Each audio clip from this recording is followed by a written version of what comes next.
మా దారి. అక్కడ ఉవ్వెత్తుగా లేచిన కెరటంలా పెరిగిన అడవి గడ్డిని కిరీటం పెట్టినట్టుగా మెరుస్తున్నాయి సాయంకాలం సూర్యకిరణాలు.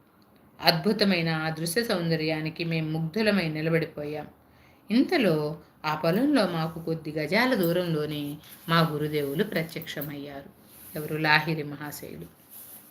ఆయనకి ఎక్కడికైనా వెళ్ళే శక్తి ఉందన్నమాట.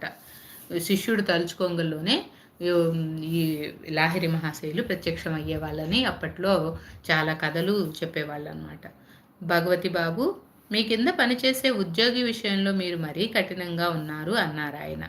ఆశ్చర్యచకితులైన మా చెవుల్లో ఆయన కంఠస్వరమే మారుమ్రోగింది. ఎంత విచిత్రంగా ప్రత్యక్షమయ్యారో అంత విచిత్రంగానూ అదృశ్యమయ్యారు. నేను మోకరిల్లి లాహిరి మహాశయ, లాహిరి మహాశయ అంటూ ఆశ్చర్యంలో ఆయన్ని స్మరించాను. మీ నాన్నగారు కొద్ది క్షణాల పాటు మాన్పడి నిశ్చలులైపోయారు.